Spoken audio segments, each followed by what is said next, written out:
All right, everyone, welcome back to the Kyle Anslone Show. We have a big episode today.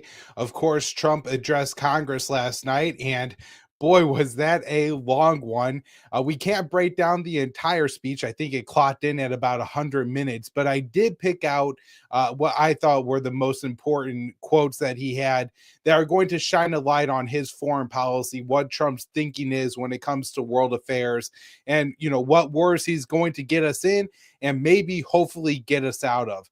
So I want to jump right into it, but just want to remind people first that if you are listening on ads or watching live on YouTube, go ahead and repost, put this show out there, try to get a few more live listeners in.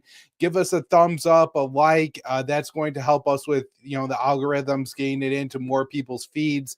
And let's go ahead and play the first clip of Donald Trump. And I want to thank especially the government of Pakistan for helping arrest this monster. This was a very momentous day for those 13 families who I actually got to know very well, most of them, whose children were murdered, and the many people that were so badly, over 42 people, so badly injured on that fateful day in Afghanistan. What a horrible day. Such incompetence was shown that when Putin saw what happened, I guess he said, wow, maybe this is my chance. That's how bad it was. All right. So, I think that clip is important for just a couple of reasons. First off, he is right that Biden wasn't competent when we're talking about the exit of Afghanistan. Now, Trump has talked about and repeated several times for all the people who say that Trump ended the Afghan war. Trump has said that he would have kept the Bagram Air Base. And so, in a sense that, given how the war ended with this suicide bombing at the Kabul airport, so many people dead. Trump refers to the 13 Americans, the 42 injured, but over 100 Afghans killed, hundreds of others injured. It was an absolutely horrific attack. And Trump is right that that was Biden's incompetence. But what he goes on to say is that Vladimir Putin saw that, and that's why he decided to invade Ukraine. And I think it's really important that we go through and debunk this, because Trump often blames, and rightly so, Joe Biden for allowing the war in Ukraine to start. But unfortunately, and this is something that we see time and time again with Donald Trump, maybe he gets something right, but he gets it right for the wrong reasons. And unfortunately, it's often not good enough to just be right, that you actually have to understand why you're right, or the policy isn't going to be implemented correctly in the long run. And so what Trump is saying, what Trump believes that he saw during the 4 years of the Biden administration, is that it was Biden's weakness that provoked that caused Russia to invade Ukraine. And that was the problem. But in reality, that wasn't the problem. It was Biden's refusal to negotiate. It was actually Biden's desire to look like a tough guy, to support every war, every conflict, every U.S. ally, to bat them to absolutely no end, to really be a massive war hawk. That was Biden's mistake. Had Biden sat down and negotiated with Vladimir Putin, the war in Ukraine could have been prevented. But Biden and the American deep state didn't want that. And that is something that, I try to make clear time and time again on this show. And I think it's so important, because the people saying that we have to continue to arm Ukraine, continue this war, calling the war in Ukraine a moral conflict, always claim the moral high ground, always claim that they are on the side of righteousness, and that they are the ones that are right. They are the ones that are protecting the Ukrainians. But in reality, that's not the case. It's actually what the Biden policy was, what the American deep state policy was for Ukraine, was to bait Russia into invading Ukraine in order to overextend and weaken Russia. See, they realized they had made a massive blunder by treating both Moscow and Beijing as enemies. In doing so, they pushed those two Asian superpowers together. And rather than replicating the Nixon strategy of the 1970s to try to split Beijing from Moscow, and while Nixon went to China, I think it would be wise for the U.S. to go to Russia if this is the strategy they wanted to pursue. Rather than doing that, their plan is to destroy Russia, and they're using Ukrainians to do it. They understand that war is costly, that war is bloody, that war poisons a society, a country.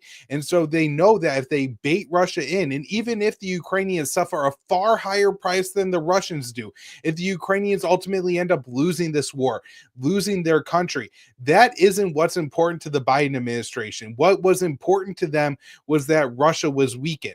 And if Donald Trump would explain this to the American people, then the American people would truly understand how evil the previous administration was and why it's so important and why it's not screwing the Ukrainians. It's not harming the Ukrainians to end this war.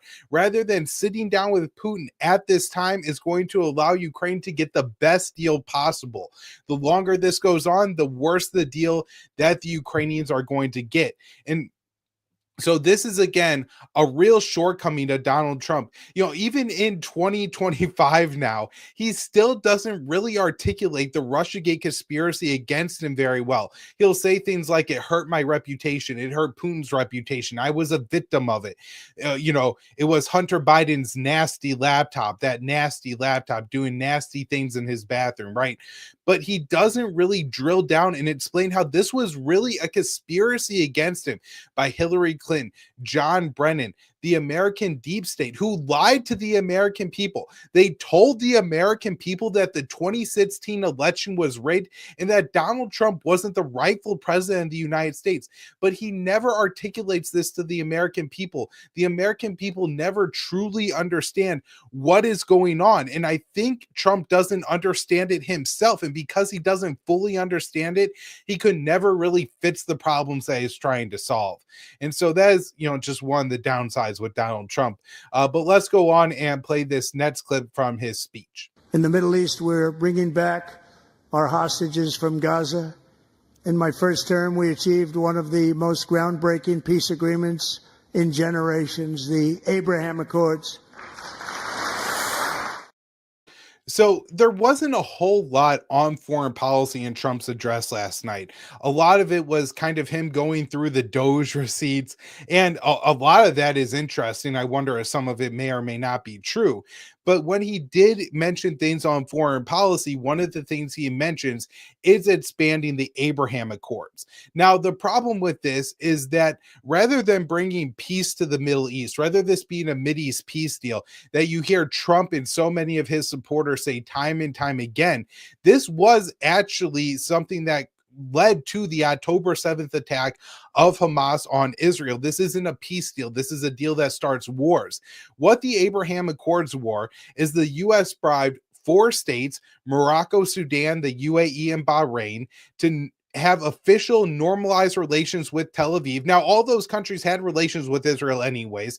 None of those countries were at war with Israel, but they all established normal overt relations with Tel Aviv, and in exchange they got certain kickbacks from the United States. So for Morocco, we recognized their occupation of Western Sahara.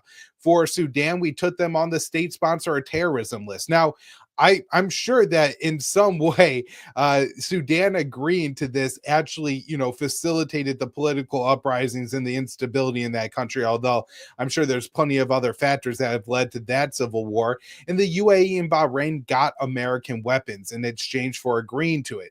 And so Trump has talked about extending this deal to the Saudis. Now, what Israel got when these countries normalized relations with them is that where they had previously said we're not going to have official normalized relations with Israel until they address the Palestinian issue, until they give their Palestinians their own state, until the Palestinians aren't treated as second-class citizens in an apartheid environment. Right. But all those countries took that off of the table in exchange for American bribes. And so that is, I think, part of what led Hamas to carry out and feel the need to carry out the October 7th attack is realizing the countries, their partners in the region that would stick up for the Palestinians, were starting to sell them out for kickbacks from the Americans. And so Trump wants to expand this to Saudi Arabia and other Middle East countries. At this point, I just think it's flat out impossible to happen. Israel has spent over the past year conducting an absolute genocide in Gaza, and now they have their sights set on the West Bank. And so if you have no room for a Palestinian state in the future, if Israel is actively destroying Palestine and kicking the Palestinians off of their land, then it's not going to be, even for the little political dissent that's allowed in Saudi Arabia, it's just not going to be opportune for the king to then go out and shake hands with the Israelis while the genocide of the Palestinian people is going on. And so I think this really represents Trump living in unreality when it comes to his Middle East policy. Now, before we move on to the next clip, just want to remind people, share out the show if you can. If you're watching live on Nets, we got quite a few people listening there. Go ahead and hit the repost button. For those of you on YouTube, make sure you're subscribed. And of course, if you want to leave a comment as we talk, or you got suggestions for future clips you want me to break down on other episodes, go ahead and leave that in the comment section. Now let's play the next clip. And now we're going to build on that foundation to create a more peaceful and prosperous future for the entire region. A lot of things are happening in the Middle East. People have been talking about that so much lately with everything going on with Ukraine and Russia. But a lot of things are happening in the Middle East. It's a rough neighborhood, actually. So again, I just think this is a good insight into Trump's real viewpoint on the Middle East. I think he's speaking off the cup here when he said, this is a rough neighborhood. And I think that's the reason he thinks we had to give so much support for Israel, because without the American support for Israel, Trump believes the state would, face attacks from the outside. When in reality, it's the American support for Israel that emboldens Tel Aviv to be so ruthless to its Palestinian majority population, to take all these people who live under the political rule of Tel Aviv and subject them to the most cruel and inhumane treatment. As we talked about in the last episode of the show, Netanyahu is cutting off all aid going into Gaza, maybe even the electricity and the water. I mean, this is a campaign to create mass death among a civilian population, to allow all the children of Palestine to wither away and die. That's what the Israelis are trying to do here. And they're only able to do it because they get so much support from the United States. And of course, this comes in a lot of forms: the military support. Trump has approved, I think, $12 billion in military sales. Well, you call them sales, but really most of that money ends up coming from the U.S. taxpayer. And so they're just weapons transfers. It's very interesting how upset Trump is, that the Ukrainians aren't paying the Americans back for all the support that we've given Ukraine. But in the long term, the U.S. has also given Israel hundreds of billions of dollars in military aid. And over the past year alone, over $20 billion in military aid. And so the idea he's not asking for that money back when Israel's a far richer country than Ukraine is just shows the contrast of how the two leaders are treated, and why so many of us in recent days have been really wishing that Netanyahu would go to the Oval Office and get the Zelensky treatment. And I just think what he's saying here is trying to continue the Abraham Accords, believing that's going to bring peace. And at the same time, this policy of arming Israel, which is really what's creating all the instability. I mean, Netanyahu seems to be talking about really annexing most of southern Syria at this point. He's saying that the Syrian army can't hold positions south of the capital city of Damascus. I mean, if you can't hold territory south of your capital city, then you're essentially a state with no sovereignty, with your capital wide open to Israeli attack. That's unacceptable, but that's what Netanyahu is trying to enforce. So I have another clip here from Trump speaking last night. Let's go ahead and play this one. Earlier today, I received an important letter from President Zelensky of Ukraine. The letter reads, "Ukraine is ready to come to the negotiating table as soon as possible to bring lasting peace closer. Nobody wants peace more than the Ukrainians," he said. "My team and I stand ready to work under President Trump's strong leadership to get a peace that lasts. We do really value how much America has done to help Ukraine maintain its sovereignty and independence. Regarding the agreement on minerals and security, Ukraine is ready to sign it at any time that is convenient for you." So first, I gotta say, if that is the text of the letter that Zelensky sent, the exact opposite of the Oval Office debacle. That is the perfect letter, the perfect way to try to court Trump into giving Ukraine more aid. The ending saying that we will sign the deal at your convenience, I think is just the kind of flattery that Trump is looking for. And the fact that Trump read this at this his State of the Union address makes me very concerned that the path that we're going down here with the war in Ukraine is actually to enter into some kind of North Korea, South Korea style situation of frozen conflict where the US actually continues to give Ukraine military hardware and weapons and just in exchange for Ukraine's economic resources. And I do wonder if this is really what Trump wants. Maybe this is why Trump is being so kind to Vladimir Putin in the public press. It could be that he understands that that's the way to actually negotiate into this war and make a deal, but also it is a form of pressure on Kiev.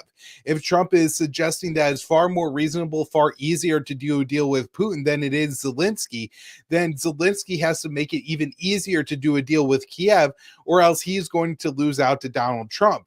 And I think that's a part of what we saw at the White House last Friday, where I do think Zelensky started that argument, and it wasn't necessarily Trump's intention to like have this out in the middle of the Oval Office in front of the press.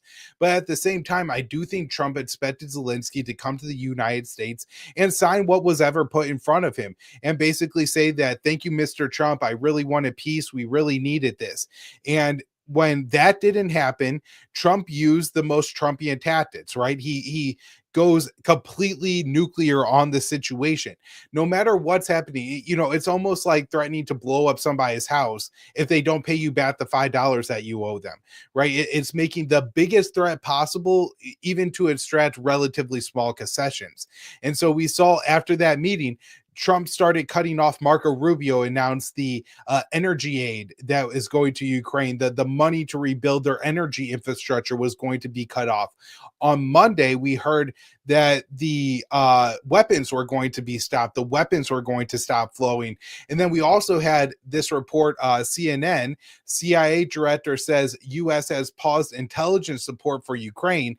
And John Radcliffe explained on Wednesday that the U.S. had paused intelligence support and weapons shipments to Ukraine. And so that's a pretty big deal that they were losing all this support from the United States. And I think that's maybe why Zelensky went ahead and made that statement. So one more clip here from Donald Trump from last night.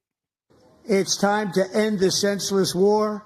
If you want to end wars, you have to talk to both sides. Nearly 4 years ago, amid rising tensions, a history teacher named Mark Fogel was detained in Russia and sentenced to 14 years in a penal colony. Rough stuff. The previous administration barely lifted a finger to help him. They knew he was innocent, but they had no idea where to begin. But last summer, I promised his 95-year-old mother, Malphine, that we would bring her boy safely back home.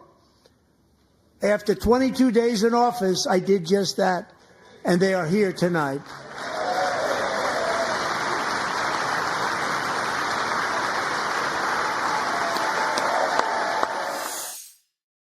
So the reason I want to play this clip, and I've been critical of Trump so far in this episode, but I do think this shows how Trump is actually somewhat effective diplomatically. During the Biden administration, there were almost no talks with Russia, and several Americans remained in Russian prisons during that time, including a pretty famous WNBA player. And rather than just sitting down with the Russians, treating Putin with a matter of respect in the public life, the Biden administration constantly insulted Vladimir Putin and refused to talk. When Trump came into office again, speak not just saying, "Oh, Putin's the greatest leader ever," but basically trying to add some nuance to the conversation and saying that he thinks he could get along with Vladimir Putin and engaging in talks with the Russians. And the Russians just released this American. Now, during the Biden administration, to end up getting Brittany Grenier back, they sent a Russian weapons trafficker back to the Kremlin. And so obviously Trump's style of diplomacy and getting hostages released has been far more effective than anything the Biden administration tried, which was almost all bullying and threatening. And so I did just want to give Trump credit here. I'm glad he pointed this out last night, and it does show one of the true benefits of diplomacy. Now, we have to get tough on Trump again, because after his State of the Union address, or I guess before it, he made this announcement that is quite disturbing with his post on Truth Social. And he announced that all federal funding will stop for any colleges, schools, or universities that allows illegal protest. Agitators will be imprisoned or permanently sent back to the country from which they came. American students will be permanently expelled or, depending on the crime, arrested. No mass. Thank you for your attention on this matter. And so he doesn't explicitly say there what kind of protests he's referring to, although it's fairly obvious that these are the pro-Palestinian protests. During, of course, mostly the spring semester of 2024, college students across the country went out and they held rallies demanding that their colleges divest from Israel, divest from armed firms, and call for an end to the genocide in Gaza. And there were, some conflicts on these college campuses, although I think Matt Blumenthal did a pretty good job in a few articles at the Gray Zone, documenting that at the very least, the pro-Israeli protesters were giving at least as good, if not, giving far more abuse to the Palestinian protesters than they were on the receiving end of. But it's only the Palestinian protesters that are labeled, pro-terrorist, pro-Hamas. They're anti-Semitic. They're problematic. And we had a really disturbing statement on this from our new Health and Human Services Secretary, Robert F. Kennedy Jr. This is one of the appointments that I was a little bit optimistic about. Maybe we're going to get some real reforms in a section of government. Maybe we're going to have a real look at what happened in this country during the COVID lockdowns, the vaccine, Anthony Fauci, why he was lying to the American people. But rather, it seems that the real scourge that Kennedy thinks he's going to eliminate is anti-Semitism, which he writes, anti-Semitism, like racism, is a spiritual and moral malady that sickens societies and kills people with lethalities comparable to history's most deadly plagues. In recent years, the censorship and false narratives of the woke cancel culture have transformed our great universities into greenhouses for this deadly and virulent pestilence. Making America healthy again means building communities of trust and mutual respect based on freedom of speech and open debate. And just think about how insane this statement is. Here we have an move by the Trump administration to shut down debate, to eliminate free speech on American college campuses. And rather than admit that that's what they're doing, that they're engaging in cancel culture, they're engaging in censorship, they're claiming that this is a reaction to the left-wing cancel culture and censorship. It's completely absurd. Now, I have a couple good clips here from Glenn Greenwald explaining why this is unconstitutional. So let's go ahead and play our first clip here. But of course, you can take the position that there should be no federal funding of universities, or there should be. That's independent of the free speech point, which is that once the federal government or any government decides to offer a benefit that's optional, it doesn't have to provide it, but it decides it's going to, it cannot then condition receipt of that benefit on you're expressing a particular view, you're affirming a particular view, or you're refraining from expressing a political view. And this is basic First Amendment doctrine. You had all these people defending the Trump administration's attack on these universities for allowing anti-Israel protesters, saying, oh, obviously it's not a First Amendment violation to deny federal funding of a university because the government doesn't have to provide funding to universities in the first place. It's true, the federal government doesn't have to provide funding to universities. But once it decides to do so, it cannot then punish the universities by withdrawing that funding only for universities that allow a particular view to be expressed or a particular type of protest to take place and not any other. That is a clear violation of the First Amendment. So what Glenn is saying here is really important, and I don't think I could break it down much better than him. I just want to add that I think the definition of anti-Semitism could really run amok in the Trump administration. There is I think, International Holocaust Remembrance Association that has a definition of anti-Semitism that includes anybody is anti-Semitic if they criticize the contemporary state of Israel without applying the same standards to other states. And so what they will say is, if you talk about the situation in Israel and how the Israelis are oppressing and killing the Palestinians, but you don't talk about the situation in Sudan, in Myanmar, in Ethiopia, in all these other countries across the planet where there's abuses going on, then this is a form of anti-Semitism. Of course, they want you to leave out the very relevant context that your government, the American government, is largely responsible for what Israel does. We give them the weapons. We make this all possible for Israel to do. And so that's why Americans are so upset and so appalled by what Israel is doing in Gaza. But, according to this definition, that would be considered anti-Semitic. And if the Trump administration adopts this, it would essentially freeze debate, at least on college campuses, but probably essentially any publicly funded arena where you can no longer express a pro-Palestinian viewpoint.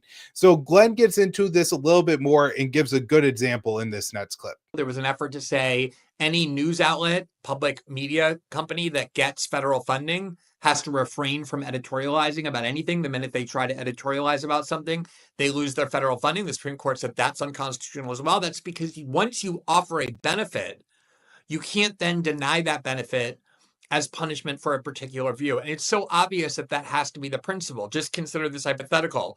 The US government, or let's say a state government, opts to provide unemployment benefits to people who get fired, lose their job. Obviously, it doesn't have to provide unemployment benefits. It decides that it's going to. Imagine a law enacted by a state, say Massachusetts, that said, if you support Donald Trump or express support for the Republican Party, you will be ineligible to receive unemployment benefits. The only people eligible to receive unemployment benefits are those who take an oath to support the Democratic Party.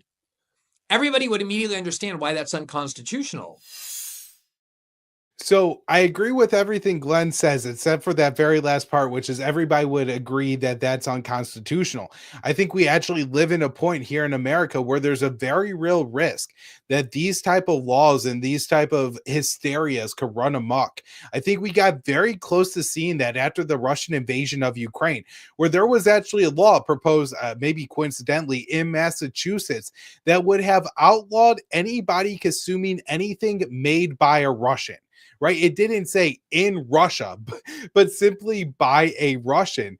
And so just imagine that I don't think it's out of line to think that, if we have another pandemic, if there's another major invasion, like if China invades Taiwan or something like that, that we could have governments across state governments across the country enact certain laws that say, like, if you speak out against the vaccine, you won't get now we have you on lockdown, you can't work, you're not going to get your next welfare check, you're not going to get your next unemployment benefit, you're not going to get the next social distribution. Or if there's another war, if you're not putting the Taiwanese flag in your bio, if you're repeating what they're going to call pro-Beijing propaganda, then you're not going to be able to access your state entitlements, your retirement benefits. I really worry that we're very close to going down this kind of road in America. And it's important to note that it's not just the Democrats, right? For so many years, the left really did have a lot of cultural control in this country. And they, really went overboard saying that people couldn't believe that it wasn't right for somebody, a man identifying as a woman, to use a woman's restroom, and that these claims are all just so bigoted and so intolerable that you could be canceled for that. And that was a real problem. That really stunted discourse in America, and all the other narrative control they have, whether it was, you had to trust Anthony Fauci's science. You had to believe that the war in Ukraine was unprovoked. Right. Like these were the narratives that you had to believe when the left was in control. But now we have a woke right too. Ben Shapiro, Mr. Fats don't care about your feelings, will immediately have a meltdown if anybody says anything critical of Israel. Will immediately label them anti-Semitic, just as quickly as a Black Lives Matter protester would label somebody as a racist if they questioned, maybe a killing by a cop was justified. And so we're entering into just a new level and a new realm of censorship here in the United States, now that it seems that the culture has generally swung back to the right. Now, there are some right-wing groups that are starting to, come out and speak against this, particularly FIRE, who's fought against a lot of the woke stuff on college campuses in recent years. And they write, free speech on college campuses is a proud American tradition and on public campuses protected by the First Amendment. President Trump's message this morning, combined with other recent executive orders threatening punishment for protected speech, is deeply chilling. And I certainly agree with that. And just before we close out the show today, just a reminder to anybody listening, head on over to the YouTube channel and go ahead and like and subscribe to the channel. That way you catch all the future episodes. But I got one more clip of Donald Trump from his State of the Union last night. Now, remember, just a few hours ago, he tweeted out that people cannot protest in favor of Palestine. And this is what he said during his address. And I have stopped all government censorship and brought back free speech in America. It's back. And brought back free speech in America. It's back. And I have stopped all government censorship and brought back free speech in America. It's back. So, I mean, Trump is just an absolute joke sometimes, and he'll say whatever the Republicans are going to clap at, and he lights applause. And so that was what he thought was a good applause line, and the Republicans are all happy because they think they got free speech back because they could call people retarded without being fired. They could have opinion on who's allowed to use what bathroom. But in reality, they're just developing their own brand of controlled speech. And they're really going to try to prevent people from speaking out in favor of the Palestinian cause. All right, everybody, that will do it for another episode of the Kyle Anzalone Show. I appreciate all of you who tuned in live today, especially those of you who took the time to repost, to share the show, got out there to some new listeners. Again, subscribe to the YouTube channel. It's growing at a pretty good pace. We're really happy with it, but please keep on subscribing to the channel, liking the shows. That's going to help us get out there to new listeners and eventually get monetized and continue to grow. So thanks, everyone. Another show will be back soon.